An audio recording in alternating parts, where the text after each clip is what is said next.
Bueno, ¿por dónde vamos a empezar? Vamos a empezar el día de hoy hablando sobre la conciencia. ¿Qué es la conciencia? ¿Cómo funciona? ¿De dónde viene? Y después vamos a entrar a hablar sobre la realidad virtual. Esos son básicamente los dos temas que tocaremos esta mañana. Ambos temas necesitarán que ustedes den pasos bastante grandes en cuanto a su concepción y su percepción de la realidad. No sé cuántos de ustedes ya conozcan mi trabajo o hayan leído algo, pero si están aquí por primera vez, es muy probable que en algún momento se queden con cara de ¿qué? ¿De qué está hablando? Y puede que les suene un tanto alocado o extraño. No voy a poder darles todos los detalles, por supuesto, de cómo yo llegué a estas conclusiones y estas ideas, sencillamente porque no tenemos el tiempo para hacerlo.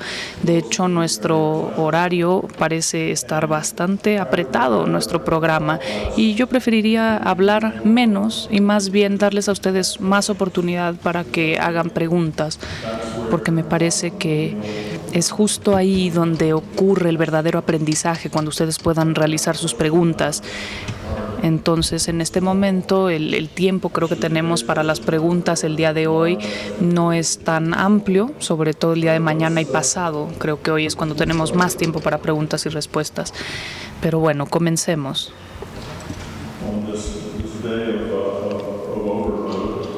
En este día tan sobrecargado de trabajo. Para empezar, quiero presentarme en términos generales. ¿Cómo es que un físico llegó a hablar sobre la conciencia? Parece ser algo bastante extraño. Para empezar, yo soy físico, he trabajado mucho en física nuclear y experimental. He dedicado 35 años a mi trabajo como físico, trabajando en física aplicada en diferentes empleos. Sobre todo en la última década, alrededormente, he trabajado como consultor. Y pues esa ha sido mi carrera como físico. He trabajado como tal durante cerca de 40 años, 35, 40 años. Ya estoy jubilado el día de hoy, lo cual es una buena noticia para mí, a pesar de que ahora trabajo mucho más de lo que antes trabajaba, como creo que es el caso para la mayoría de los jubilados. Yo, desde que comencé a ser físico, tras mi posgrado, aprendí a meditar mientras estaba estudiando. Y me di cuenta de que la meditación tenía unas propiedades sumamente interesantes.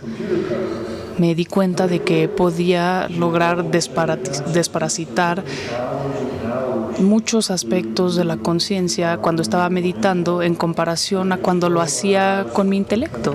Podía cerrar los ojos, podía nada más ver el programa y sencillamente el problema me saltaba a la vista.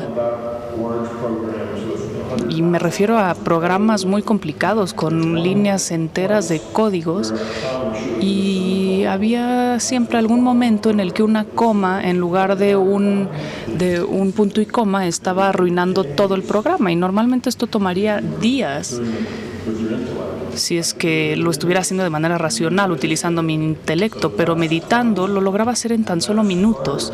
Eso me sorprendió y, por supuesto, me llevó a interesarme mucho más en la conciencia.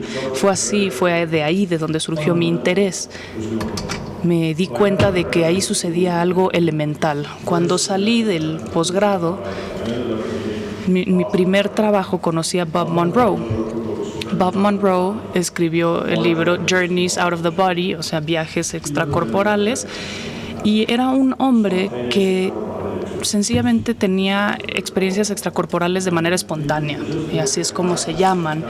Había construido un laboratorio para estudiar la conciencia. Yo tuve la oportunidad de conocerlo, y como yo era científico y él estaba buscando apoyo científico, llegamos a un trato.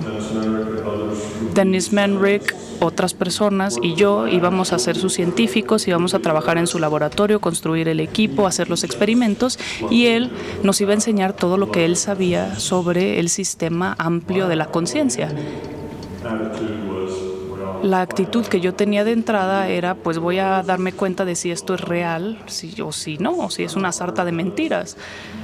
Porque pues yo soy un físico, un científico con el hemisferio izquierdo del cerebro dominante, sobre todo en ese tiempo, y pues yo era muy escéptico al respecto.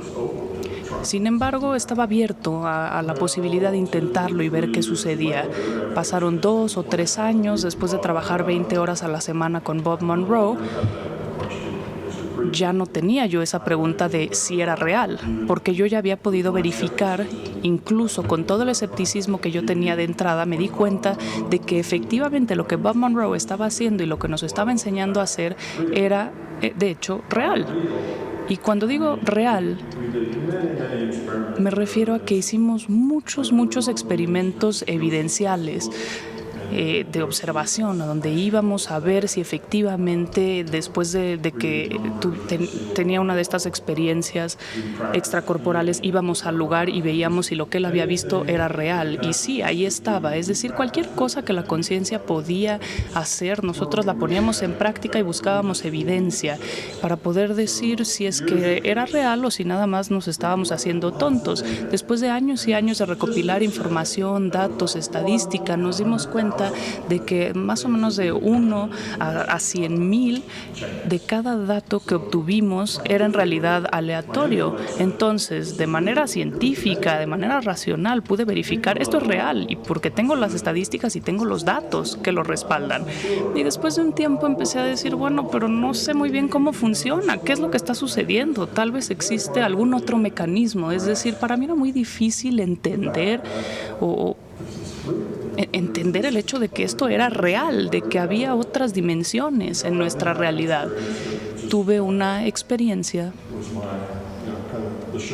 que para mí fue lo que me impactó y que realmente el momento en el que dije esto es real, y si ustedes han leído parte de mi libro, creo que ya la conocerán, fue un momento en el que la persona con la que yo trabajaba y yo tuvimos un viaje extracorporal juntos, estábamos totalmente aislados físicamente y lo que nosotros experimentamos se grabó. Cuando se terminó la sesión regresamos al cuarto de control, Bob encendió los videos que nos estaban grabando de manera individual y estábamos teniendo una conversación, diciendo las mismas cosas, yendo a los mismos lugares, conociendo a las mismas personas, es decir, habíamos hecho todas estas cosas dentro de una realidad no física. Éramos 2 personas que evidentemente estábamos haciendo esto juntos y en ese momento yo dije, pues, Dios mío, esto es real. Después repetí esa experiencia durante aproximadamente 2 semanas, después ya lo superé y ese fue el punto final de esta duda que yo tenía en cuanto a si era real. Pero por supuesto ahora yo tenía una gran cantidad de preguntas nuevas. Ok, considerando que esto es un fenómeno real, verídico, ¿cómo funciona?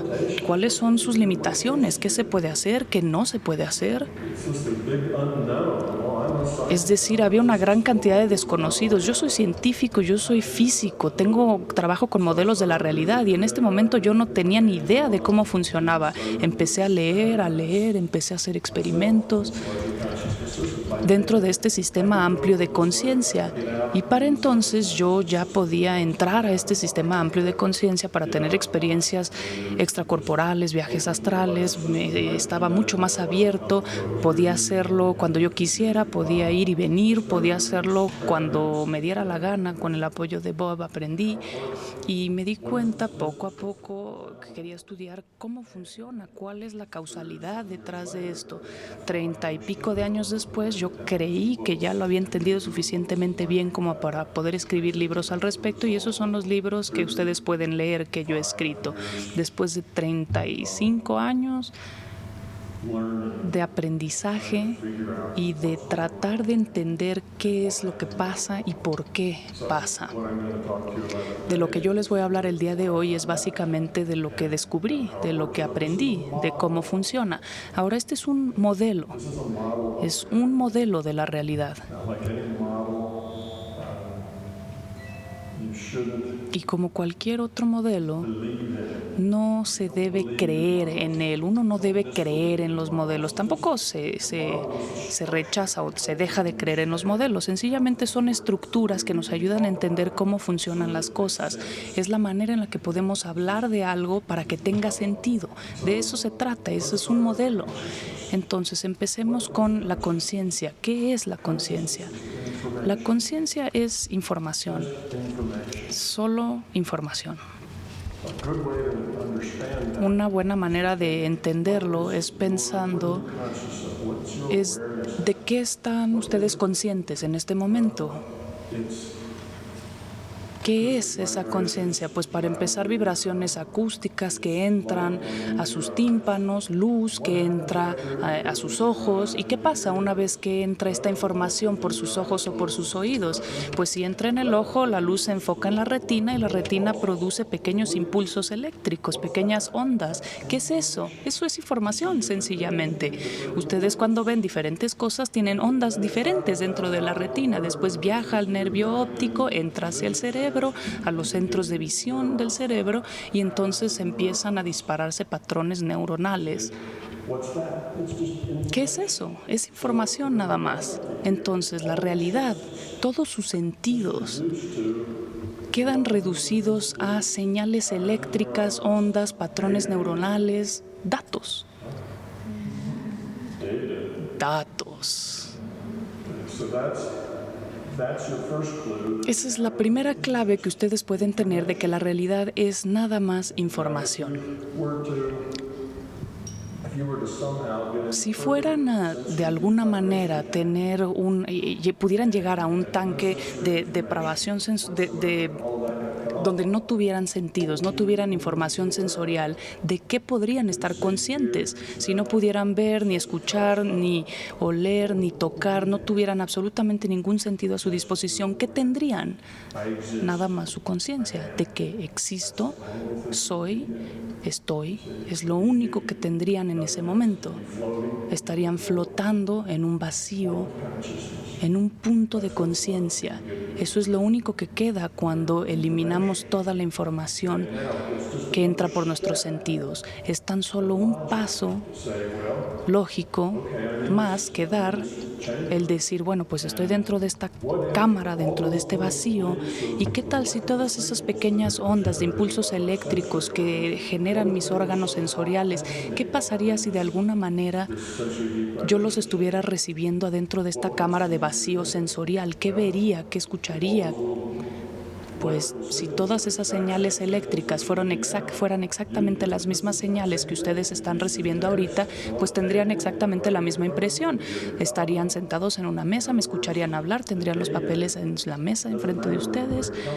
Los datos no importa de dónde vienen. Lo que importa es que ustedes reciban dentro de su sistema nervioso central. Eso es lo único que importa. El hecho de que esto esté aquí o no, no importa. Lo único que importa es que los datos estén ahí. Ustedes los interpretan y eso se convierte en esta realidad. ¿Cómo es que uno se vuelve tan listo como para poder interpretar estas señales eléctricas y ver esto? Pues lo aprendieron desde que nacieron. Cuando ustedes nacieron realmente no sabían qué eran las cosas que estaban a su alrededor, en su entorno. Y ha sido un proceso muy largo y doloroso el aprender a interpretar los datos para que ustedes vean y sientan y escuchen lo que está aquí. ¿Y cómo es que todos interpretamos los datos para que sea más o menos la misma realidad? Pues todos crecimos en entornos y ambientes similares, hemos visto el cielo, el agua, la gente, nuestros padres, todos tuvimos experiencias similares dentro de este mundo físico y entonces todos aprendimos a interpretar los datos.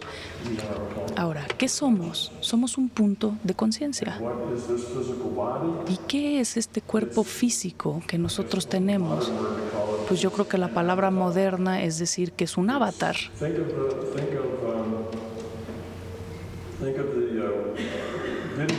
Piensen en los videojuegos que ustedes jueguen o que a lo mejor sus hijos jueguen, los Sims, World of Warcraft. Hay una gran cantidad de videojuegos de multijugadores que se llaman videojuegos de realidad virtual. Imaginen que están jugando World of Warcraft y suceden muchas cosas extrañas y hay, por ejemplo, elfos. Imaginen que ustedes son un elfo en ese juego.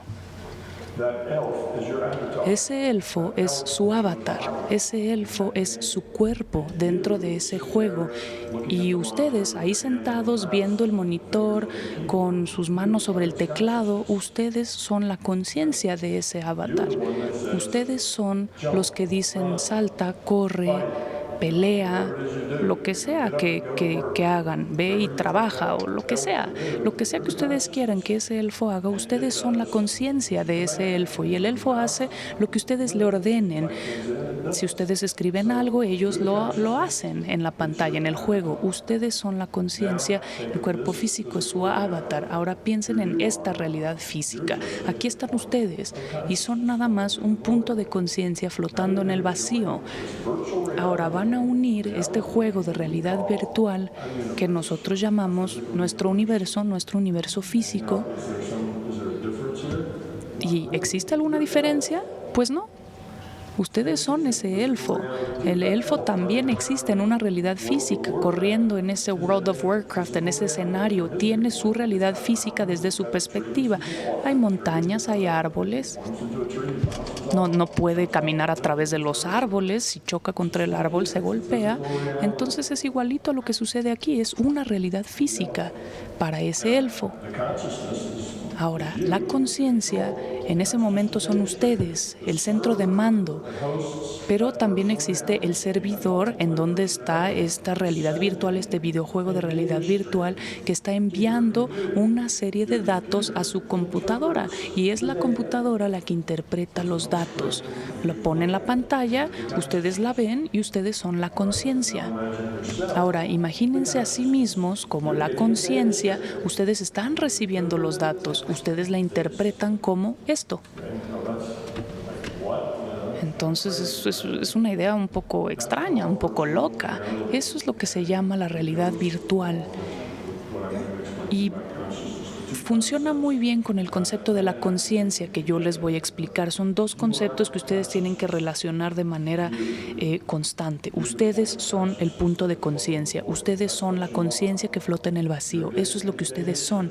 Están recibiendo una serie de datos porque todos los individuos reciben esta información constantemente, al igual que todos los jugadores. Puede haber 10,000 jugadores en el servidor jugando World of Warcraft o jugando estos juegos de Sims, y todos los 10,000 o 100,000 jugadores que están ahí, todos tienen su propio flujo de datos. Todos tienen un flujo de datos independiente y sin embargo interactúan. Esos flujos de datos entonces interactúan constantemente. Su elfo con el elfo de otra persona pueden trabajar juntos o pueden pelearse, pueden hacer una serie de cosas y son las conciencias las que toman esas decisiones y los avatares realizan esas funciones. Ese es más o menos el concepto de la conciencia. ¿De dónde viene esta conciencia? ¿Qué es?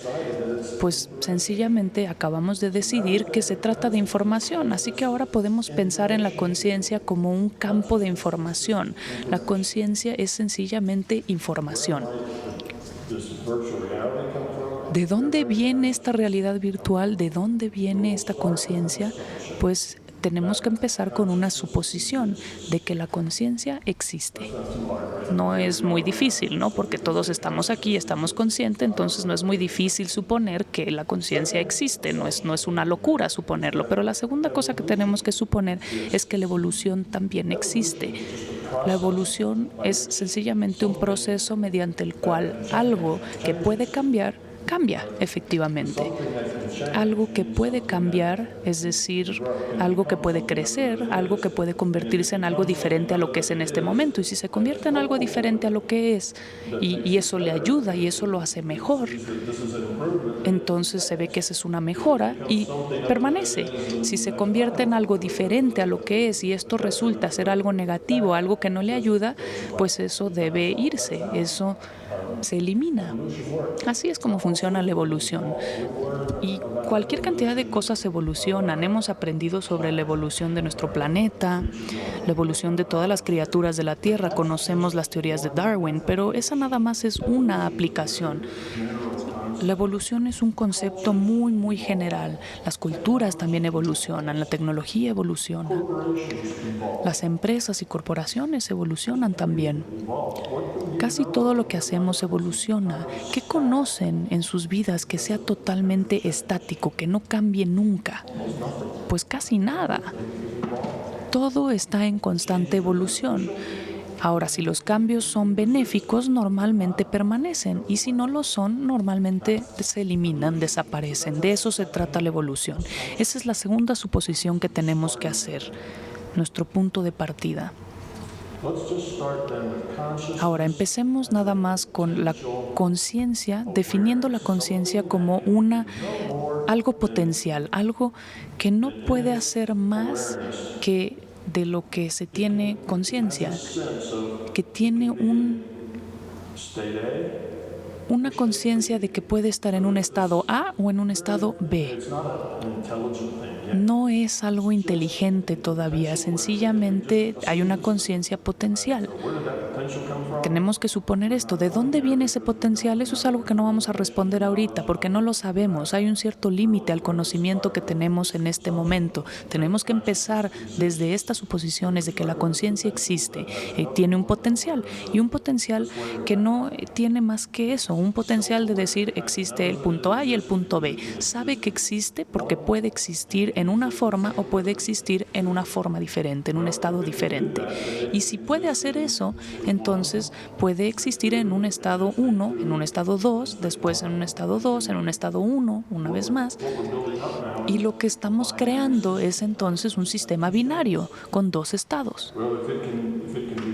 Si la conciencia puede hacer eso, entonces tiene dos direcciones, puede ir de esta manera o de esta otra manera, y a lo mejor puede estar en el mismo estado 3 veces seguidas. Ahora, cuando hablamos de 3 veces seguidas, ¿qué acabamos de suponer? El tiempo. Acabamos de suponer que el tiempo elemental existe. Cuando decimos 3 veces seguidas, entonces existen esas veces. Primero está esto y después está esto, por lo tanto hay un antes y un después. Si digo que primero está esto y luego está esto, entonces definimos un concepto elemental del tiempo, de un antes y un después, y eso viene junto con nuestra suposición de que la conciencia existe. El tiempo también existe, porque si no, no podríamos diferenciar esta etapa de esta otra etapa. Es un antes y un después. Es este nuestro punto de partida. Ahora, ¿qué hace esto? ¿Qué hace este sistema de información digital que sencillamente distingue entre esto y esto? Pues evoluciona. ¿Cómo evoluciona? La teoría de la información nos ofrece un término llamado entropía. De hecho, antes de la información se utilizaba la palabra entropía dentro de la física. Los físicos la utilizaban para describir nuestro universo. Una definición muy sencilla de la entropía es que es una medida del desorden. Entonces, a mayor entropía, mayor desorden. En un sistema de información, ¿cuál es la cantidad máxima de desorden disponible? Pues cuando todos nuestros bits están totalmente aleatorios, no hay información. ¿Cómo se obtiene información? Pues mediante la organización de estos bits de alguna manera. Tiene que haber una estructura, una disposición, un orden. Si se tiene estructura y orden, entonces se tiene información. Por ejemplo, vamos a suponer que aquí tengo cierta estructura. Si subo, luego bajo. Subo, bajo. Subo, ¿qué es lo que sigue? Bajo. ¿Y cómo lo sabían? Pues porque el patrón contenía información. Y una vez que ustedes entendían cuál era la información de este patrón, se puede proyectar este patrón porque ya se tiene la información necesaria para hacerlo. Cualquier tipo de estructura disminuye la entropía. Ya no tenemos este elemento aleatorio. Ahora sabemos que sube, baja, sube, baja, sube, baja. Eso no es aleatorio, es una secuencia. Y entonces disminuye la entropía. Los sistemas de información evolucionan mediante la disminución de su entropía, es decir, mediante la creación de contenido, mediante la creación de estructura, mediante la creación de información. Ahora, hay otro elemento que necesitamos, que es un propósito. Necesitamos un propósito, un sentido, un punto. Y algo que podemos determinar dentro de la evolución es si es mejor o si es peor. Como les decía, si algo es peor, pues se deja de hacer. Si algo es mejor, permanece. Ahora, dentro de un sistema de información, ¿qué se considera bueno? Pues la información misma. Crear información, crear patrones, crear estructuras. Eso es precisamente lo que hacemos constantemente. Y si no lo hacemos, entonces, ¿qué somos? Nada más que bits aleatorios. Entonces, básicamente, si se tiene este punto de autoconciencia, que fue precisamente nuestra suposición inicial en cuanto a que la conciencia existe, pues esta conciencia evolucionaría para crear patrones, para crear más estos y estos otros, para crear más estructuras. Y por lo tanto, al hacerlo, evoluciona cada vez más estructura, cada vez más patrones. Y cada vez buscar más maneras de disminuir la entropía, porque eso para la conciencia significa moverse hacia adelante, significa evolucionar. En cambio, la disminución de la entropía es caer en la aleatoriedad, que no es lo que se considera evolución. Entonces, ¿qué es lo que se busca hacer? Más patrones y después crear patrones dentro de los patrones. Y mientras más patrones hay, mientras más complejo es, mucha más estructura existe y se convierte en algo más. Está evolucionando.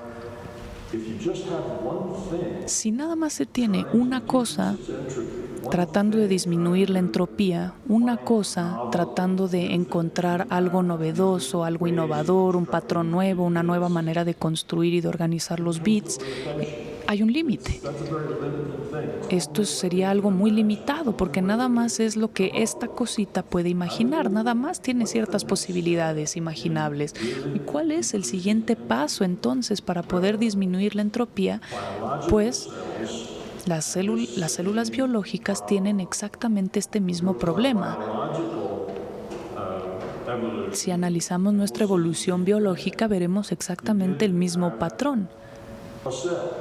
Empezamos con una célula y una vez más empezamos con esa suposición. Existió la primera célula y los biólogos nos podrán decir que había un par de aminoácidos y bioquímicos que se formaron, que tuvieron que estar en el momento preciso, en las condiciones precisas, tal vez con electricidad a partir de los rayos. El caso es que empezaron a interactuar como grupo y se formó la primera célula. Y después esto los científicos lo pueden recrear en el laboratorio, pueden tomar esos bioquímicos, pueden tomar electricidad y se pueden crear células, y esa es una buena teoría de que se puede reproducir. Y después, ¿qué hizo esta célula? Es exactamente lo mismo, la célula no es diferente para nada. Para poder evolucionar, ¿qué fue lo que la célula tuvo que hacer? Pues para empezar tuvo que organizarse a sí misma. El siguiente gran paso hacia adelante fue dividirse y entonces ya se tenían dos células y ahora estas dos células podían interactuar. ¿Se dan cuenta de cómo las posibilidades van creciendo? El potencial tan inmenso que se puede encontrar ahora de mayor novedad, mayor innovación, mayor información, mayor estructura, porque ahora pueden interactuar. No nada más existen las posibilidades de cada una, sino que todo lo que pueden hacer juntas. Y ahora ya tenemos una criatura multicelular y esta criatura multicelular después evolucionó y continuó evolucionando más y más y más hasta que hubo más células y finalmente llegaron a un límite del máximo de lo que podían hacer y entonces se buscó una estrategia diferente. ¿Qué se puede hacer ahora? La especialización. Ahora dentro de un organismo multicelular se tenía una parte encargada de los sensores, una parte encargada del movimiento, de la locomoción, después una parte encargada de la digestión, por ejemplo, Eso es lo que se empezó a ver, la especialización dentro de las células. Y ahora entonces se tiene un organismo multicelular incluso más grande y además especializado, con las partes que se volvieron muy buenas haciendo ciertas cosas, mientras que las otras partes se volvieron muy buenas haciendo otras cosas. Y ahora, por supuesto, el potencial de creación e innovación también se incrementó. Ahora existen muchas más posibilidades de crear nuevas estructuras. Cuando era nada más una célula, era mucho menos. Después muchas células se volvieron más y así sucesivamente. Ahora volvamos a la conciencia. Pues la evolución es la evolución. En la conciencia sucede exactamente lo mismo. Se tiene un sistema de conciencia, un patrón y después otro patrón. Y la evolución existe porque la conciencia tiene una autoconciencia de sí misma, de su existencia, y por lo tanto evoluciona hasta volverse más compleja. ¿Qué hace entonces? ¿Cuál es el siguiente paso agigantado? Se divide. Y con eso no me refiero a necesariamente que se divida a la mitad, sino que sencillamente ahora hay dos donde había una. Ahora se tienen dos cosas que tienen también autoconciencia y que pueden interactuar la una con la otra. Dos cosas que pueden interactuar de maneras totalmente nuevas y más complejas que no existían antes. Se tiene una dimensión completamente nueva de su realidad. Ahora, esto sigue sucediendo y al igual que lo que sucede con las células biológicas que se dividen una y otra vez y después se percataron de que mientras más células existían, más interacción podía haber, es lo mismo. Y hay otro concepto que todavía no les he mencionado, que es el hecho de que cada una de estas piezas dentro de la conciencia tiene que ser independiente, tiene que ser capaz de hacer su propio trabajo, si no, no existe la innovación de la interacción de las dos piezas. Solamente si las dos piezas son independientes pueden crear estas nuevas maneras de interactuar juntas. Solo así pueden explorar mediante experimentación maneras nuevas de trabajar. Entonces necesitamos que cada una tenga libre albedrío. Es lo mismo que sucede con las células biológicas. Cuando se dividen, cada célula tuvo que volverse autónoma, independiente. Si no, ya no puede haber más creación, ya no pueden aportar nada nuevo a la interacción. Tienen que tener la capacidad de tomar sus propias decisiones. Ahora, todavía no llegamos al centro de las decisiones intelectuales, pero sí tenemos decisiones biológicas y memoria biológica en este punto. Y entonces existe cierta memoria también en la biología que tiene cierta estructura. No es precisamente el pensamiento ni el intelecto, pero existe. Y en la conciencia sucede lo mismo. Tenemos diferentes piezas autónomas que comienzan a interactuar y después comienzan a especializarse porque esa es su manera de reducir la entropía. Tenemos una parte que es, vamos a decir,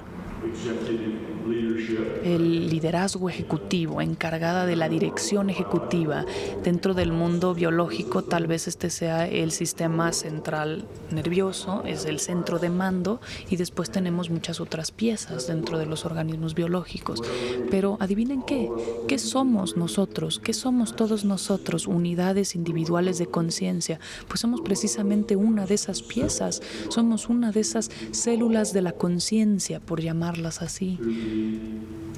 Todos hemos evolucionado hasta convertirnos en este mecanismo complejo. Si lo piensan, van a decir, bueno, pues esto es muy complejo. Los seres humanos tienen billones, trillones de células y son muy complejos. Todas se diseñaron y se programaron de cierta manera mediante la evolución. Lo mismo sucedió con nuestra conciencia. Evolucionó. Comenzó como algo sencillo y se convirtió en algo mucho más complejo. ¿Por qué? Porque conforme se dirige hacia su propósito, ¿y cuál es su propósito? Pues mantenerse vivos, crear más innovación, disminuir la entropía. Ese es el propósito de cualquier sistema de información.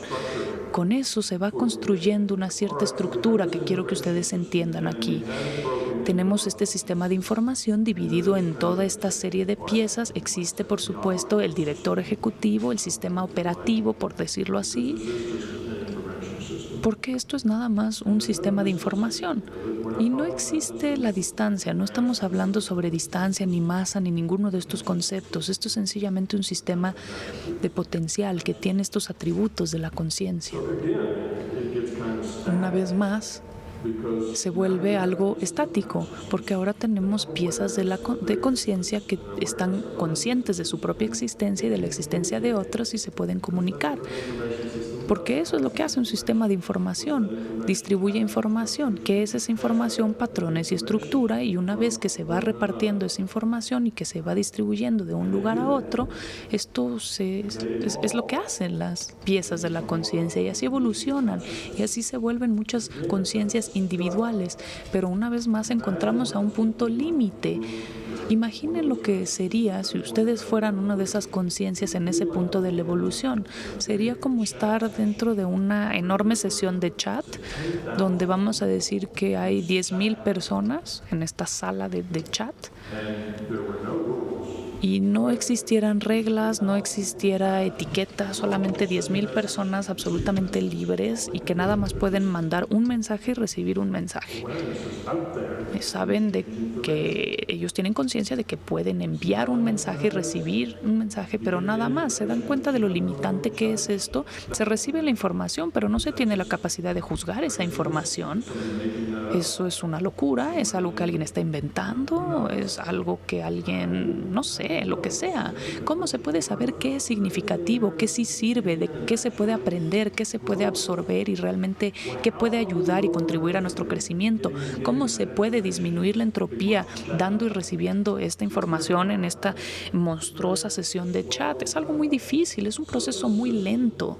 Entonces, este sistema, conforme va evolucionando, o conforme fue evolucionando, diseñó una solución y se dio cuenta de que lo que necesitaba era una estructura para esas interacciones, necesitaba un conjunto de reglas, se necesitaban ciertos protocolos, se necesitaban ciertas reglas de etiqueta para poder estar en esta sesión de chat. Tal vez necesitemos avatares para que puedan expresar lo que estamos sintiendo, lo que estamos pensando. ¿Qué es eso? Eso es una realidad virtual. Todo lo que es una realidad virtual es sencillamente un conjunto de reglas sobre cómo intercambiar información. Eso es lo que es una realidad virtual. Entonces, cuando ustedes están jugando World of Warcraft y están con sus elfos ahí corriendo por el bosque, ¿qué es? Existen reglas y protocolos sobre lo que ustedes pueden hacer en esa realidad virtual. Reglas sobre cómo se puede ver el elfo. Ustedes tal vez quieran un elfo con 2 cabezas, pero eso no se puede. Y no se puede porque el sistema nada más puede ofrecer elfos de una sola cabeza. Existen reglas. No se puede correr a través de los árboles, o si se cae de la montaña se va a lastimar, si se cae al agua se va a ahogar. Existen toda una serie de reglas sobre los intercambios de energía y de información, sobre cómo se puede interactuar tanto con el entorno como unos con otros, y se tiene que vivir y respetar ese sistema de reglas. Así es como existe una realidad virtual, y esta realidad virtual nos ofrece una muy amplia mejoría y capacidad de interactuar. Ahora ustedes pueden interactuar con retroalimentación, no son nada más datos aleatorios sin ninguna estructura, que se envía una información que a nadie le sirve porque no se sabe qué hacer con ella. No, ahora existe interacción. Ahora pueden afectarse unos a otros y pueden ver el impacto que tienen unos entre otros. Existe la atracción, existe la retroalimentación. ¿Y para qué sirve eso? Para crecer, para aprender, para tener toda una serie de cosas nuevas, innovadoras y complejas. Y ahora podemos empezar a tener un concepto intelectual de quién soy yo. Ya se creó esta dualidad, estoy yo y el resto del mundo. Existe esa dualidad y se puede interactuar entre estas dos piezas y se puede disminuir la entropía de su conciencia. Y eso es precisamente lo que se busca. Se busca la interacción. Ahora tenemos que ver qué significa esto, disminuir la entropía de su conciencia. ¿Qué es exactamente lo que estamos haciendo cuando disminuimos la entropía? Piénsenlo, estamos todos aquí como pedazos de conciencia que estamos interactuando unos con otros. Tenemos esta serie de reglas, tenemos tracción, tenemos retroalimentación, conocemos las reglas del juego.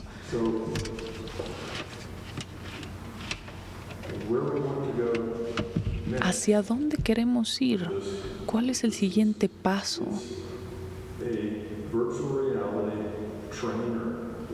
Es una especie de instructor o capacitador de la realidad virtual. ¿Y qué es lo que cuáles son las instrucciones que nos está dando?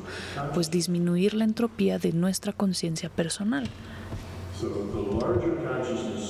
Mientras más grande sea el sistema de conciencia, que es el sistema completo de información, tiene muchas piezas y todas estas piezas forman parte de este juego de realidad virtual en el que pueden evolucionar más rápidamente, porque conforme estas evolucionen, el sistema en su conjunto también evoluciona. Conforme cada una de estas pequeñas piezas disminuyan su entropía, como ellas son parte de todo el sistema en su conjunto también logra disminuir la entropía. Entonces pueden pensarlo como este juego de realidad virtual es una especie de estrategia de este sistema amplio de conciencia para poder evolucionar. Es como si el sistema hubiera encontrado una buena manera de hacerlo. Encontré una manera muy eficiente para poder reducir la entropía y evolucionar. Si se tienen muchas piezas de conciencia individuales juntas, ¿qué se tiene? Se tiene un sistema social. Se llama sistema social cuando existe interacción con otros seres y existe comunicación con otros seres.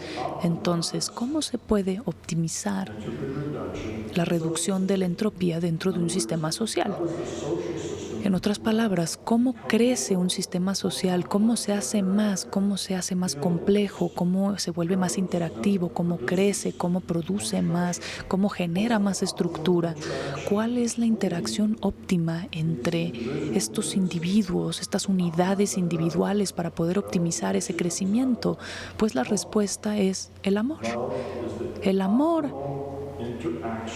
es el mecanismo de interacción óptimo por excelencia entre individuos para poder optimizar el conjunto. Puede parecer que eso lo acabo de inventar, pero déjenme presentarles una analogía. Piensen en dos sistemas completamente diferentes. Tenemos este sistema social A y este otro sistema social B. En el sistema social A tenemos el amor, tenemos gente que está interactuando con amor y cariño. El amor tiene que ver con el otro, no con el yo. El amor tiene que ver con otros, además de mí. El amor se trata de cooperación, de cariño, de compasión. Se trata de cómo puedo ayudar, qué puedo yo dar. Vamos a suponer que tienen 10,000 entidades en este sistema A y todas interactúan, todas tienen un cierto número de recursos con los que pueden interactuar y son un sistema de amor, son un sistema en el que todos quieren cooperar, todos quieren ayudarse, a todos les importa el todo, a todos les importa el otro. Imaginen cómo van a evolucionar. Hay que darles 10,000 años para evolucionar. ¿Qué esperarían ustedes que fuera el resultado de ese sistema? Eso es un sistema óptimo. Ellos van a crear, ellos van a construir, ellos van a crear su propia civilización, sus propias culturas y todo va a estar en torno a qué puedo hacer, cómo puedo ayudar, cómo puedo servir. Ese es el sistema óptimo. Ahora veamos el sistema 2, el sistema B. Lo contrario del amor es el temor, el miedo. El miedo siempre tiene que ver con el yo, con uno mismo. Siempre que uno tiene miedo, pues se trata sobre mí. Mi miedo. No estoy enfocado en mí, no en otros. En un sistema basado en el miedo, vamos a suponer que tenemos las mismas 10,000 entidades, los mismos recursos, pero ahora tenemos entidades miedosas, llenas de temores. Entonces están preocupados porque pues tengo nada más esta cantidad de recursos, tengo que garantizarme de tener lo que necesito, porque si en algún momento dado necesito otro recurso, ya no lo voy a tener. Todo tiene que ver conmigo. ¿Cómo voy yo a poder obtener cosas, a poder obtener más recursos? ¿Y cómo puedo yo mantener esos recursos y evitar que otros me los quiten? ¿Cómo puedo quedármelos? En un sistema como ese no puede existir confianza, porque ¿cómo pueden ustedes confiar si todos los demás también están cuidando nada más de sí mismos? Pues se pueden crear como estas especies de grupos de defensa mutua, a lo mejor pequeños grupos en los que digan, bueno, nosotros vamos a defendernos y así vamos a poder obtener más cosas porque vamos a ser más fuertes y poderosos que los otros. Si el grupo A se forma dentro de ese sistema, pues muy pronto otro grupo se va a formar para poder presentar resistencia a este otro grupo. Entonces, cuando otros obtienen algo, otros van a decir, ellos tuvieron una muy buena idea y crearon esta estructura. ¿Qué va a suceder? Pues todos los demás van a querer obtener esa estructura, destruir esa estructura. ¿Por qué? Para empezar, porque ellos también quieren tenerla y ni siquiera tuvieron que crearla, lo único que tienen que hacer es tomarla. Y en segundo lugar, a ellos no les gusta la idea de que alguien más tenga más que ellos. ¿Por qué es que esa persona tiene eso y yo no lo tengo? Yo soy más grande, yo soy más fuerte, yo puedo tenerlo. Este es un sistema que se basa en el miedo. Imaginen, 10,000 años después, cómo evolucionaría este sistema. ¿Qué se convertiría? ¿En qué se convertiría? Pues se convertiría básicamente en lo que somos nosotros. Básicamente, prendan ustedes las noticias y vean lo que está sucediendo en el mundo y es precisamente eso, ¿no? Eso es en lo que nos hemos convertido. Nosotros somos conciencia y tenemos muchos temores. Estamos en esta realidad, en este sistema instructor de realidad virtual tratando de crecer y queremos que se convierta en amor o reducir nuestra entropía. ¿Por qué? Porque solo así podemos evolucionar. ¿Y para qué queremos evolucionar? Pues porque básicamente o evolucionamos o morimos, o disminuimos la entropía o la entropía se incrementa y nos convertimos en bits aleatorios y desaparecemos. Entonces, para que el sistema siempre querrá evolucionar y el sistema siempre se divide en muchas piezas que interactúan y la manera en la que estas piezas pueden optimizar su evolución es interactuando de manera positiva, con amor, con cariño, trabajando unos con otros. Y debido a que eso es muy difícil hacer en una sesión, en un grupo de chat donde no se tiene nada más que piezas sueltas de información que van y vienen, tenemos esta maravillosa realidad virtual en donde podemos inmediatamente ver el impacto de nuestras decisiones en otros.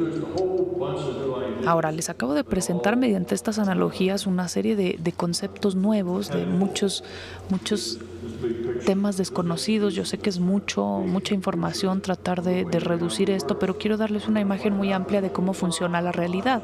Vamos nosotros a descubrir que existen muchas consecuencias lógicas de las cosas que les acabo de decir y efectos lógicos que podemos analizar. El día de hoy básicamente vamos a ver teoría para que ustedes puedan tener una idea de cómo funciona la realidad y cómo es la realidad. El día de mañana y pasado mañana vamos a hablar un poquito más sobre los cómputos y qué significa esto para mí de manera más práctica. ¿Cómo debo proceder? ¿Qué es importante que yo haga? Eso es algo que vamos a ver mañana. El día de hoy es teoría, porque si no entendemos estas teorías básicas y fundamentales, entonces lo demás tampoco tendrá sentido.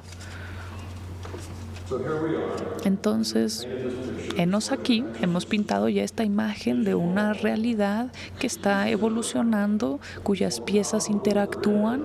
Es muy fructífero para sí mismo, es decir, la evoluciona más si las piezas interactúan mediante amor que cuando estas piezas están en conflicto constante y tratando de destruirse unas a otras. Un sistema construye, un sistema crea y un sistema se convierte en algo más y otro sistema batalla y cada vez que se crea algo más lo destruye y no parece que logre llegar muy lejos. Todo el tiempo está batallando y todos los individuos están también batallando porque es un sistema basado en el miedo. Esa es nuestra realidad. Esa es la realidad virtual. Y pues aquí estamos, sencillamente avatares, un cuerpo físico dentro de este juego, dentro de esta realidad virtual, de este juego para poder reducir la entropía. ¿Qué es lo que tenemos nosotros que hacer aquí? ¿Para qué estamos aquí? Pues lo que tenemos que hacer es reducir la entropía de nuestra conciencia. Estamos aquí para convertirnos en amor, estamos aquí para tener crecimiento espiritual. Existen muchas maneras en las que podemos decirlo y al final todas significan lo mismo. Para eso estamos aquí. ¿Y por qué es que estamos aquí para eso? Pues porque básicamente es o crecemos o nos autodestruimos. Son las únicas dos opciones que tenemos. Es muy sencillo. Somos piezas dentro de este sistema más amplio. Ahora les decía que tenemos el director ejecutivo, el sistema nervioso central de este sistema. que está creando la realidad virtual para nosotros, para que nosotros seamos parte de ella. Entonces, hablemos de otro par de conceptos que seguramente todos han escuchado en algún momento. Tal vez todos hayan tenido contacto con el misticismo de Oriente, por ejemplo, con algunos de estos conceptos de Oriente. Incluso también en Occidente tenemos este concepto. Pensemos en que Dios es amor, por ejemplo. Ese es un concepto occidental que creo que tiene sentido para nosotros. Cuando vamos hacia el budismo, el concepto que tenemos es que todos somos uno. Y pues lo somos, porque todos somos parte de un sistema de conciencia más amplio. Entonces es un poco como mis dedos y mis brazos y mis pies y mis piernas, todos son parte de mí, son diferentes. Mi dedo no es lo mismo que mi nariz, son muy diferentes, tienen funciones diferentes, pero todos son parte de un todo. Y todos tienen que funcionar de manera conjunta, deben trabajar juntos, porque no puedo nada más cortarme los pedazos de mi cuerpo y que cada uno vaya y haga lo que quiera, porque se destruye el sistema. Todos somos parte de un todo. ¿Y eso qué significa? Que podemos comunicarnos unos con otros. Todos estamos interconectados dentro de esta red tan amplia. Es una red muy, muy grande y todos estamos interconectados. Y no solo nosotros los que estamos aquí, sino todos los que estamos en este planeta. ¿Y me refiero nada más a las personas? No, la conciencia es la conciencia. Un perro es consciente, un caballo es consciente. Hay toda una serie de cosas que están conscientes. Los abejorros que vuelan también están conscientes. Básicamente cualquier cosa que tenga capacidad de tomar una decisión, aunque sea un espacio muy finito de toma de decisiones. ¿Y a qué me refiero con eso? Pues a que pueden tomar una decisión, a que tienen la capacidad de decir puedo hacer esto o puedo hacer esto otro y yo elijo hacer esto. Todo organismo, toda entidad que tenga esa capacidad de tomar decisión, aunque sea nada más una, entonces es conciencia, porque es una decisión consciente. Entonces piensen, una abeja, un abejorro, ¿es consciente? ¿Toma decisiones? ¿O es nada más una máquina? Una máquina biológica sencillamente impulsado por sus instintos. Pues si estudiamos a las criaturas, solíamos pensar hace algunos años que nosotros los seres humanos éramos los únicos seres conscientes y que ningún otro ser lo era, pero eso no es real. Mientras más estudiamos las pequeñas partes de todo el espectro biológico, como los gatos, los perros, las abejas, más nos podemos dar cuenta de que sí toman decisiones, de que sí aprenden. Porque si uno puede tomar decisiones, puede aprender. Puedo tomar la decisión A y darme cuenta de que fue una mala decisión y la próxima vez no voy a hacer eso. Entonces, cualquier ser que pueda tomar decisiones puede aprender. Por lo tanto, la conciencia existe en muchos seres, está en todos lados y sirve para lo mismo. Ese abejorro también debe tomar decisiones para poder disminuir la entropía de su conciencia. No es diferente a nosotros, solamente que tiene un espacio muy limitado para hacerlo. Solamente hay un determinado número de decisiones que puede tomar. Es un problema muy sencillo. Nosotros, en cambio, tenemos un problema mucho más complejo porque tenemos muchas decisiones que podemos tomar y la mayoría de las decisiones a las que me refiero son decisiones en cuanto a cómo ser, cómo somos. No importa si escogemos Coca-Cola o Pepsi, o si elegimos sentarnos en esta silla o en esta otra silla, o la ropa que nos ponemos. Tomamos muchas decisiones, pero no me refiero a ese tipo de decisiones. Sí, son parte de nuestras decisiones, son parte de nuestra expresión, de nuestro ser, pero yo me refiero a las decisiones en cuanto a quién somos, quién soy.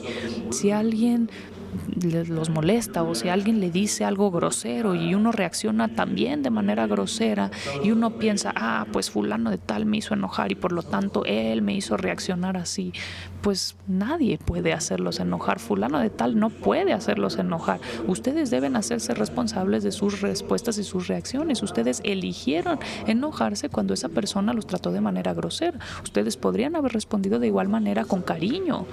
Uno de estos individuos de la conciencia se comportó con base en el temor. Ustedes bien pudieron haberse comportado con base en el amor. Hay que pensar qué quiero, cuáles son mis intenciones, cuáles son mis motivaciones. No se trata tanto de lo que hacen, sino el por qué lo hacen. La ética las bases de la moralidad, las bases de la ética son precisamente estas. Si lo que nosotros hacemos incrementa nuestra entropía, entonces está mal. Está en el espectro negativo. En cambio, si lo que hacemos disminuye nuestra entropía, eso es lo positivo. Si lo que ustedes hacen se basa en el temor, pues no ayuda. Si lo que ustedes hacen se basa en el amor, entonces sí ayuda. No tiene que ver con lo que ustedes hacen, sino el por qué lo hacen, en qué se basa. ¿Se basa en el temor o se basa en el amor? Desde esta perspectiva tenemos muchas consecuencias lógicas, y una consecuencia lógica es precisamente la moralidad, nuestro concepto de la ética. Esas son construcciones lógicas, maneras en las que sabemos lo que es bueno y lo que es malo. Lo que es bueno es lo que nos mueve hacia convertirnos en amorosos y hacia buscar el amor, y en cambio lo que es malo es lo que nos lleva en la dirección contraria. Y el mismo acto puede estar motivado por uno o por el otro. Yo a veces uso el ejemplo de que si ven a alguien caminando por la calle enfrente de ustedes y ven 500 pesos, un billete de 500 pesos que se le cae del bolsillo del pantalón justo ahí en la calle. Si nosotros estuviéramos viendo eso, esa imagen suceder como una película, y viéramos que una persona va, lo levanta y se lo regresa a la otra persona, eso no necesariamente significa que lo hicieron por compasión o por cariño con la otra persona. Puede ser que nada más lo hayan hecho por temor a que los cachara alguien más robando, por ejemplo. ¿Qué tal que alguien me vio? ¿Qué tal que alguien me vio recoger ese billete y mis hijos, por ejemplo? ¿Qué tal que mis hijos me vieron levantar ese billete? O alguien más. Pues, o sea, sí me gustaría quedarme con ese billete de 500 pesos, pero tal vez no deba quedármelo. En ese momento el intelecto está a cargo y el intelecto me dice, debo regresárselos. Pues miren, eso sería algo muy civilizado, pero no es algo que nos ayuda a crecer, porque cuando alguien realmente actúa con base en el amor, ni lo piensa, es automático. Se le cayó esto, pues lo levanto. No es lo hago porque creo que debo hacerlo, porque he aprendido que eso es lo bueno y lo correcto que debo hacer. Eso es algo que se nos enseña, ese es nuestro intelecto. Yo me refiero a decisiones que tomamos a nivel muy profundo, a nivel más desde la intención profunda, mucho más profunda que el intelecto. Y eso me lleva a dos temas nuevos, que es que operamos a nivel intelectual y también operamos a nivel del ser. Nuestro intelecto es lo que utilizamos para analizar, juzgar, evaluar, y nuestro nivel del ser es quién somos. Todo este crecimiento del que yo hablo, esto convertirnos en amor, este crecimiento y evolución tiene que suceder a nivel del ser. Si nada más ocurre a nivel intelectual y ustedes regresan esos 500 pesos porque alguien les enseñó que eso era lo correcto, que eso era lo que debían hacer, eso no necesariamente los va a ayudar a crecer. No son una mejor persona por haber tomado esa decisión. Solo están actuando con base en el temor. Tienen miedo de no hacerlo. Alguien les enseñó que eso era lo correcto y les da miedo no hacerlo. Sería terrible si no lo hiciera, me sentiría mal conmigo mismo. Todo eso son decisiones basadas en el temor a través de nuestro intelecto. Cuando es con base en el amor, actuamos desde nuestro nivel profundo del ser. Esto nos lleva a un cambio muy profundo dentro de la filosofía, el decir que la moralidad no es, en realidad, no está basada en las acciones, sino que está basada en las intenciones. Y alguien podría pensar, bueno, ¿qué pasa si yo creo que es algo correcto, pero es terrible? ¿Qué tal si algún fanático loco cree que realmente lo mejor que puede hacer es algo terrible, algo espantoso, y él sencillamente lo piensa porque tiene algún padecimiento mental, por ejemplo? Pues no es el caso, no es que él esté pensando así. Lo que está haciendo es una actuación de manera automática, lo está haciendo porque así lo quiere. No tiene que ver con el otro, no tiene que ver con lo que le enseñaron, tiene que ver con él, y eso también está basado en el temor, y a eso le llamamos el ego. Yo sé que nada más estoy soltando términos, soltando conceptos e ideas nuevas cada 2 o 3 minutos y cada vez se les va a ustedes a acumular más hasta que sus cabezas exploten, pero bueno, traten de mantener todos estos conceptos y poco a poco los iremos revisando, iremos retomando estas ideas una y otra vez. Probablemente varias veces antes del final del taller, entonces no se preocupen en tratar de captar todo con todos los detalles de manera inmediata. Nada más quiero darles un panorama general muy amplio sobre qué es la realidad, cómo es en realidad, por qué la realidad es de esta forma, de dónde viene, cuál es nuestro punto, cuál es nuestro propósito al estar aquí y qué es lo que nosotros tenemos que hacer, qué es lo que deberíamos estar haciendo.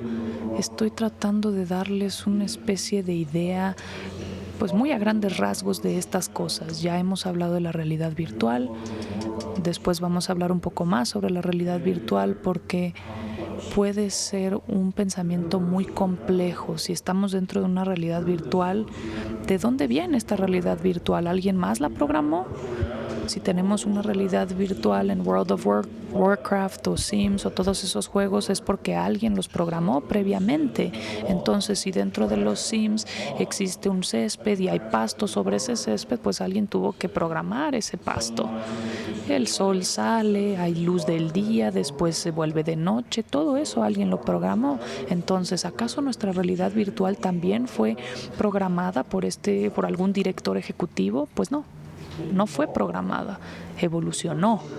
Nuestra realidad virtual sencillamente evolucionó. ¿Y cómo lo hizo? Pues se empieza con ciertas condiciones iniciales, ciertas circunstancias iniciales y un conjunto de reglas. Siempre se necesitan reglas. Cuando alguien va a jugar o a crear un juego, se necesitan reglas. Cuando alguien les dice vamos a empezar un juego, no dice 1, 2, 3. Y si no hay reglas, pues entonces ¿qué van a hacer? Pues nada, no hay juego. Si no hay reglas, no hay juego. Entonces se tiene que empezar con una serie de reglas y las condiciones iniciales deben ser que existe este punto de alta presión, alto calor. Estas fueron las condiciones iniciales. Y se tuvo este conjunto de reglas que nos dice cómo interactuaban esas cosas, cómo todas esas partículas dentro de este punto de alta presión y alto calor se pudo evolucionar, cómo se pudo transferir ese calor. Eso es la física, la ciencia, la biología, todas son nuestro conjunto de reglas. Y ahora, ¿qué pasa si nosotros apachurramos el botón equivocado dentro de la simulación? La simulación empieza y esa presión y temperatura alta comenzaron a expandirse y conforme se expanden, hay partes que colapsan. Creo que todos han oído hablar de esto. Es la teoría del Big Bang, precisamente. Nada más que esta es una especie de Big Bang digital porque sucede dentro de una computadora. Tenemos simulaciones de este tipo en las que simulamos cómo comenzó el universo. Y está ahí en una computadora, es una simulación que crece, que se expande, que nos deja el Sol, planetas, que nos deja este Sol en particular, este planeta en particular, y entonces condiciones determinadas en las que se pudo evolucionar, se formó la vida, lo que les mencionaba antes sobre las células que se multiplicaron, etcétera, etcétera, y finalmente llegamos hasta donde estamos ahorita. Nosotros somos avatares de esta realidad virtual que fue evolucionando dentro de una simulación. Y tal vez ustedes piensen, pues qué extraño, si esto nada más es una simulación, ¿cómo funciona? Pues constantemente está evolucionando, sigue evolucionando, pero nuestra simulación tiene un conjunto de reglas y por ese conjunto de reglas hemos logrado evolucionar de la manera en la que lo hemos hecho. No podemos saltar 20 pies, no podemos nada más ahorita levantarnos, saltar y tocar el techo, pues porque las reglas nos dicen que los seres como nosotros hemos evolucionado y no podemos hacer eso. Eso violaría las reglas. No tenemos músculos suficientemente fuertes, piernas, por ejemplo, y porque a lo mejor si las tuviéramos eso nos llevaría a otras consecuencias. El conjunto de reglas está ahí para poder definir en el mundo físico qué puede existir y qué no puede existir. Debe seguir las reglas de la misma manera que sucede en World of Warcraft. ¿Qué es lo que puede hacer ese elfo? ¿Cómo se ve ese elfo? ¿Si puede o no tener 2 cabezas? Esas son las reglas de ese juego que lo definen. Entonces, esta realidad virtual sencillamente evolucionó. Piensen en esta realidad virtual como una simulación que fue evolucionando y aquí estamos con nuestra conciencia y ustedes quieren unirse a este juego porque así es como pueden ustedes acelerar su propia evolución. Podrían nada más quedarse dentro de esa gran sesión de chat si lo quisieran, pero eso se vuelve muy cansado después de cierto tiempo y además uno siente que no está logrando gran cosa, no se está progresando. Entonces, este sistema, esta realidad virtual, debe evolucionar y la simulación de la realidad virtual crea también las limitaciones de lo que nuestra conciencia puede hacer. Piensen en eso. En World of Warcraft, el conjunto de reglas en este juego crea las limitaciones que nos dicen qué puede hacer un jugador y qué no puede hacer un jugador, qué tan rápido puede correr un elfo, qué tan alto es, o qué tantas pociones mágicas tiene a su alcance, por ejemplo, o con qué herramientas o armas puede pelear, no sé, cómo sea que funcione ese juego de World of Warcraft, pero todas esas funciones están definidas y ustedes, la conciencia, tienen que respetar esas limitaciones que la computadora les dio sobre lo que su personaje puede hacer y qué no puede hacer, cómo puede interactuar con otros personajes y con su entorno. Nosotros estamos aquí haciendo lo mismo. Estamos recibiendo un flujo de datos y ese flujo de datos tiene que respetar las reglas de esta simulación de nuestra realidad virtual. ¿Cuáles son nuestras reglas? ¿Cómo han evolucionado las cosas aquí? Eso significa que las reglas deben aplicarse de manera consistente, de manera constante. Esta realidad virtual en particular es este universo con ciertas reglas que nosotros debemos respetar. No podemos ahorita nada más saltar y tocar el techo. No lo podemos hacer. No podemos aprender mecánica cuántica y ecuaciones integrales y análisis vectorial en una hora. Es demasiado. Nuestro cerebro no lo puede hacer. Entonces tal vez necesitemos meses o a lo mejor años para poder aprender todas estas cosas. Cuando crecemos, no crecemos como los cachorritos que en 6 meses somos casi adultos. No, eso no pasa. Nosotros tenemos mucho que aprender. Vivimos en un mundo muy complejo, muy interactivo, donde hay mucho que aprender y que hay que aprender a interpretar. A un cachorrito no le pasa lo mismo. Un cachorro crece en una realidad un poco más limitada, con decisiones más limitadas. Entonces eso nos da una idea nueva, una idea diferente de que todos vivimos dentro de nuestra propia realidad personal. Esta idea de que existe una realidad amplia y nosotros sencillamente estamos adentro de ella y está separada de nosotros no es una idea correcta. La idea es que esta realidad hasta cierto punto y en gran medida es nuestra propia creación. ¿Cómo funciona eso? Obviamente no es que nosotros podamos crear lo que queramos, si no todos seríamos guapos, ricos y famosos. Y obviamente no funciona así. Lo que se tiene que hacer es interactuar. Tenemos muchos libres albedríos interactuando unos con otros dentro de nuestra realidad virtual y hay ciertas maneras de hacer las cosas.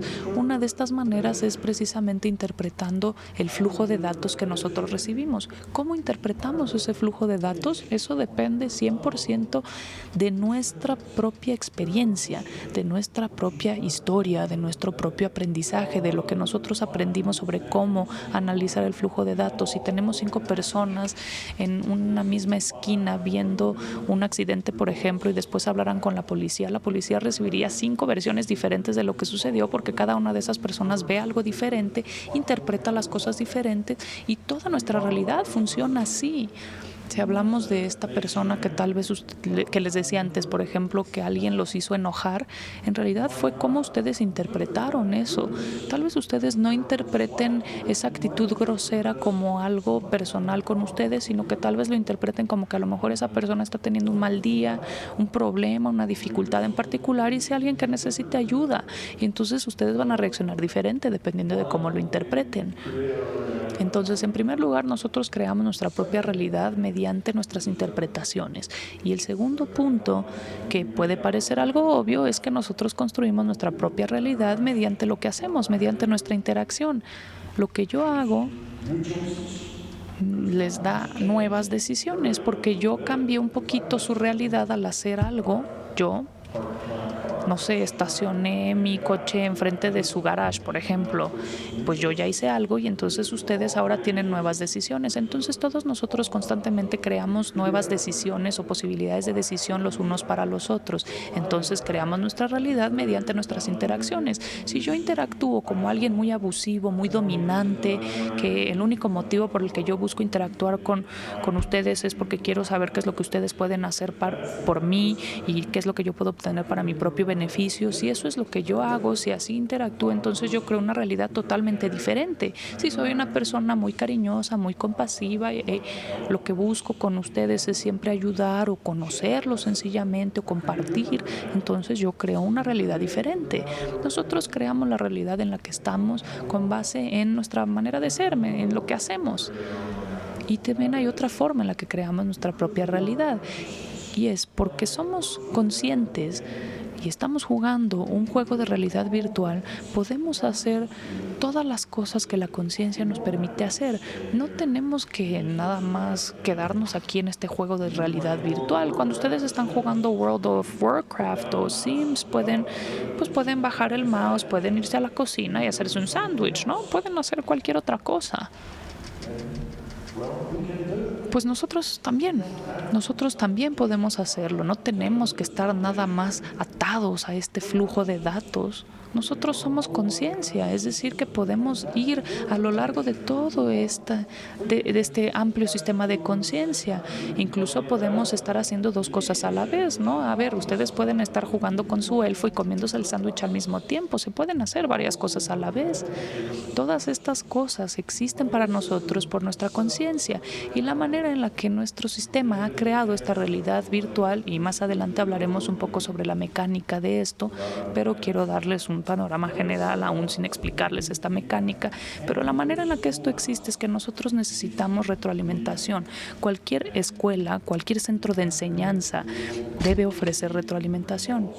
Y se debe poder ver de manera directa cuáles son los resultados de lo que nosotros hacemos, cuál es el impacto. Entonces, en esta realidad nosotros podemos modificar las probabilidades futuras utilizando nuestra intención.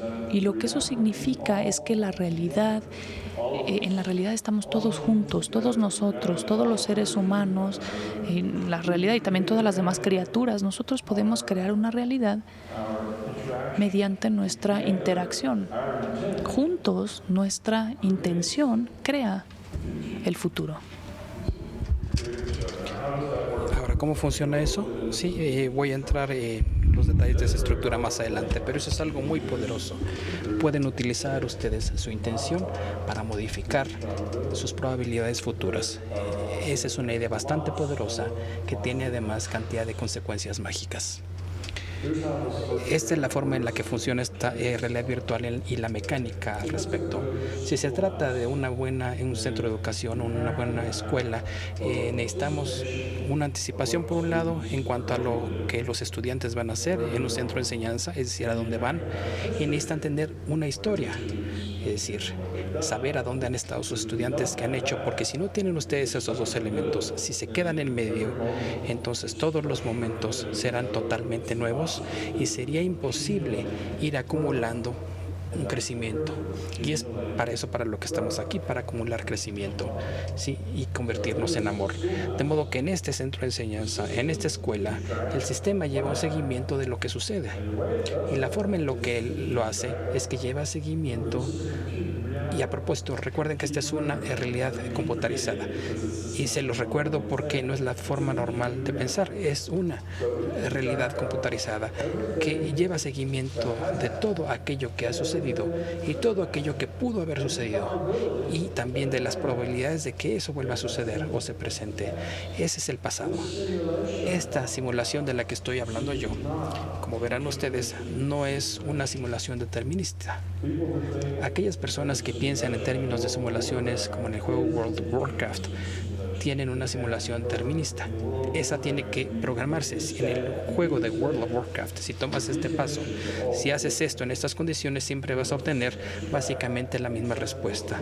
Sí, a excepción de World of Warcraft tiene un generador de números aleatorios, de modo que si tú blandes tu hacha, sí, hay un generador de números que predice, o sea, que tan bien o mal hiciste las cosas o lo hiciste. De modo que eso no es repetible, hay cierta aleatoriedad. De modo que tenemos eso en World of Warcraft, pero tenemos lo mismo en cierta medida, porque nuestra realidad es estadística, es probabilística, esa realidad. De modo que existe demasiada información aquí, sí, para hacer esto de manera determinista. No necesitan ustedes un servidor, no necesitan una computadora ustedes para llevar seguimiento de todas las partículas elementales que existen en el universo y saber qué están haciendo exactamente y cómo interactúan. Esa es una simulación determinista en la que cada partícula y lo que está haciendo, sí, se puede saber. Este átomo de hidrógeno o este protón y este electrón y en esta proximidad se pueden unir con este conjunto de reglas, uno orbita al otro. Vaya, no tienen que meterse con eso a ese nivel, únicamente tienen que ocuparse del nivel que produzca o produce un flujo de datos que los ponga en el juego. No necesitan computar las cosas o calcularlas, aquellas cosas que no vayan a dar al flujo de datos de otros. Existen muchas consecuencias lógicas de ello. A medida que estamos avanzando, sencillamente se estarán dando cuenta de que aquí hay una gran diferencia. Por ejemplo, todos estamos aquí sentados y todos estamos suponiendo que tenemos cerebros en nuestra cabeza. Lo damos por hecho, pero o sea, ninguno de los cerebros de ustedes se alimenta del flujo de datos de los otros. Lo único que ven, o sea, porque no ven los cerebros de sus compañeros, o sea, o el cabello o piel, ¿sí? No ven datos, no ven el cerebro, ¿sí? No hay datos en nuestro flujo de datos que puede definir, o sea, cómo es ese cerebro o el cerebro o los órganos internos de la otra persona, ¿sí? Y nada de eso hay que definirlo. Lo único que tienen que definir es aquello que viene en el flujo de datos que les corresponde.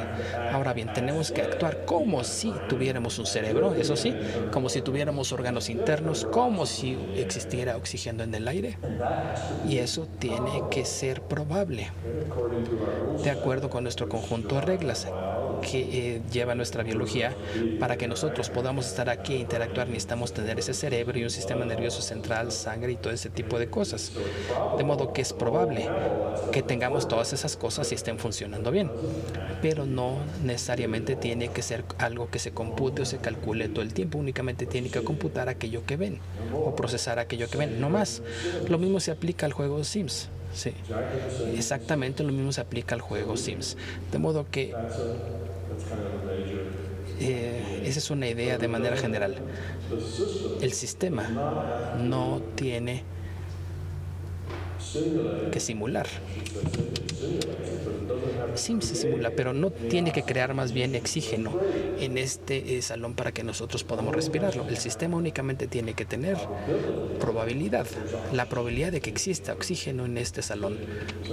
De modo que si ahora nosotros, o sea, salimos a quemar todos los bosques y aniquilemos todo el plancton en el océano, si no tenemos oxígeno y empezamos a caer, a toser y a colapsarnos, sí, ya no será probable que exista oxígeno en este salón. Sí, y esta sería una simulación probabilística. Pero como existe mucho plancton en el mundo y como no se han destruido todos los bosques tropicales y como existen muchas áreas verdes alrededor de nosotros y existe fotosíntesis y cosas verdes que generan oxígeno para nosotros, las probabilidades de que haya mucho oxígeno en este salón se acercan al 1. De modo que podemos sentarnos y respirar, sí, y no es necesario que computemos o calculemos ese oxígeno. Únicamente se requiere la probabilidad, sí, o el cómputo de la probabilidad de que exista el oxígeno, lo cual es mucho más sencillo. De lo contrario, todo el mundo tendría que llevar seguimiento de un billón, o sea, de moléculas de oxígeno danzando por todo el país, lo cual no es una buena idea. Esta simulación computarizada que hace la conciencia es muy económica. No se trata de una simulación tonta. Es bastante económica, sí, muy parsimoniosa, como suelen decirse en ese mundo. Bueno, Ya les estoy provocando dolor de cabeza a todos, ¿sí? ¿O todos siguen bien? Sé que estoy planteando muchas cosas, que estoy platicando muchas cosas que son contrarias a lo que típicamente piensan ustedes, pero todo será más fácil a medida que avancemos. Esa es la forma en la que se da una realidad virtual. Déjenme hablar un poco más de la realidad virtual. La realidad virtual no tiene que producir oxígeno o sangre a sus venas o sangre a su cerebro. No, lo único que necesita generar o producir para ustedes es un flujo de datos que les muestra a ustedes qué es aquello con lo que están interactuando. De la misma forma que sucede con su elfo. Cuando ustedes están en el juego World of Warcraft y van al este y ven las montañas y el bosque, no saben qué está detrás de ustedes. Exactamente lo mismo sucede ahorita. Su flujo de datos me contiene a mí y contiene rotafolios, esas flores, pero no contiene esos deliciosos de bocadillos que se ven por allá atrás en el salón. No contiene, ¿sí?, esa pared que está a sus espaldas. No, porque me están viendo hacia acá. De modo que para ustedes no existen datos que describan eso.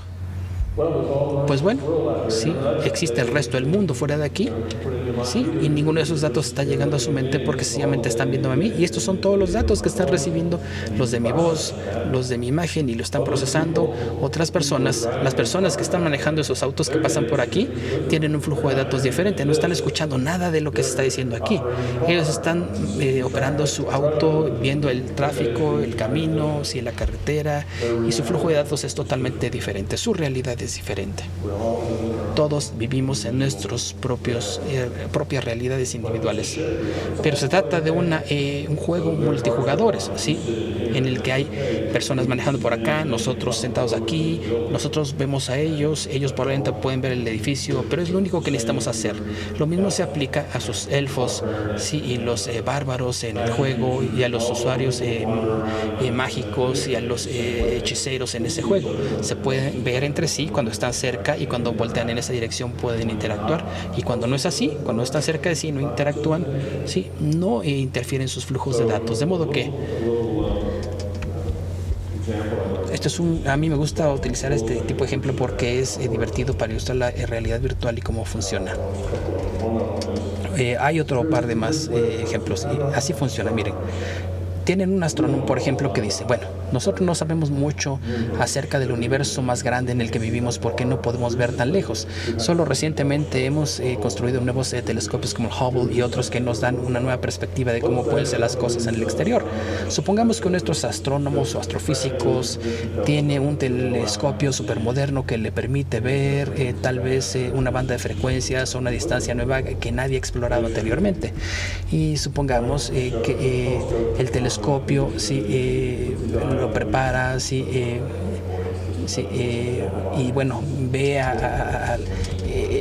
el visor, aunque ahora ya no se hace así, ya se hace por computador, pero supongamos que ve a través del monóculo, ¿sí?, y que ve algo, ¿sí? ¿Qué es lo que ve el astrónomo, el astrofísico?